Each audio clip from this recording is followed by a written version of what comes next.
Hey guys, it's Mike and it's raining today. So getting ready to go into work. I thought I'd give you guys a quick shout out. I promised you another video about explaining why I had missed several weeks on putting out content on my personal channel.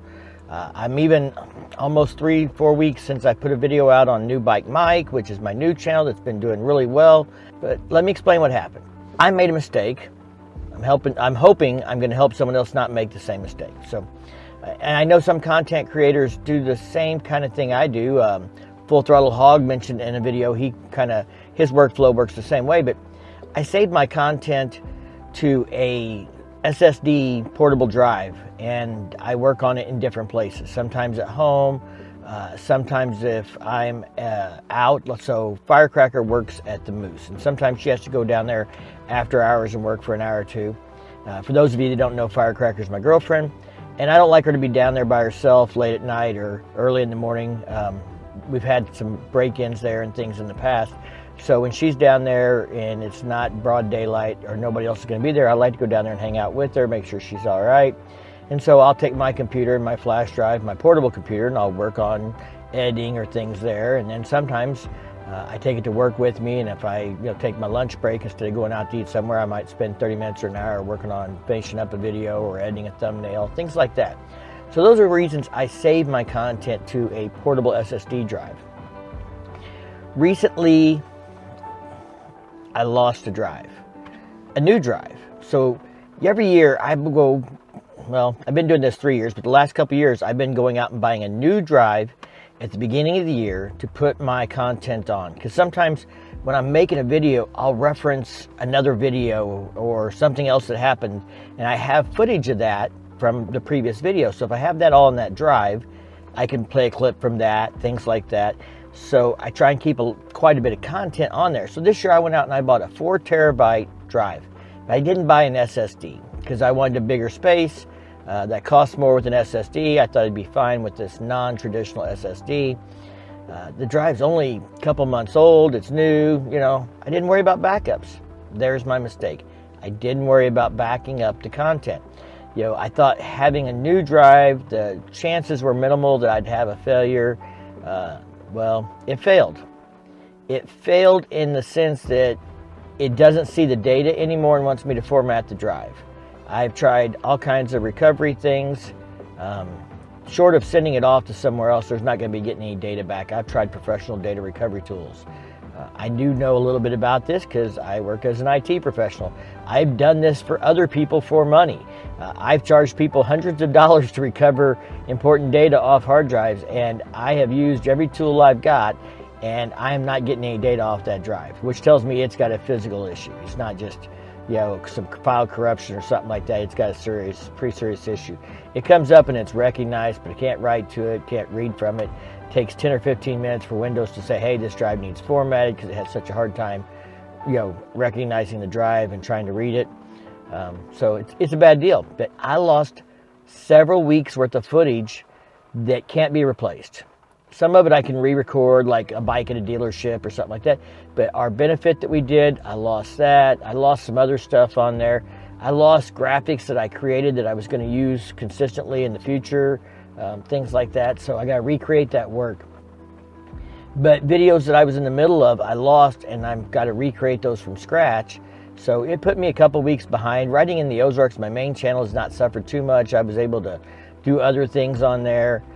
New Bike Mike has suffered because some of the content and scripts and stuff have to be rewritten and things like that, and re-downloaded or recreated, go out and refilm, which recently I stopped by the Harley dealer and I was able to refilm some bikes there that I was going to do on New Bike Mike. So hopefully we can get that channel rolling again. But I wanted to tell you guys, it's something you need to think about, especially if your content is valuable, and losing it would really put you off. And I know another channel, Hells on Two Wheels, had their camera stolen and their bag stolen. It either fell off the bike or was stolen or something. But anyway, they lost a lot of footage and things like that. And so they can tell you, even if you're not making money on this, it's very disheartening, discouraging. It can really make you feel like not doing YouTube for a while. You're frustrated. So what I have done, just so you know, if you're not an IT professional, you can go out and look this up, but I bought a big internal hard drive, and I bought another drive to replace the one that failed, and now I set up a RoboCopy script. So you can look RoboCopy up, Google RoboCopy. If you can't figure out how to use it, leave me a comment down below and I'll send you a link to an article that explains it, or maybe try and help you out. But essentially, when I put any considerable amount of work on that hard drive, whether it's downloading files or footage from the camera or a video I just completed or I'm half through or whatever else, basically every day or two now, I am backing that portable drive up to the big internal hard drive using RoboCopy. Now, you might not think you need RoboCopy, you'll just do a copy and paste or whatever. The thing is with RoboCopy, it can go out and compare files and see what's changed, and it can mirror the system. So if you delete a file, it can delete it off the internal hard drive. If you add new files, it doesn't copy everything, it only copies the new files over to make it look exactly like the new drive. So it's very quick and efficient. When you add new files, you just run the script and it's only going to copy over the new drives, but it's also going to compare and delete anything old that you decide you don't need on there anymore, don't want on there, or whatever else.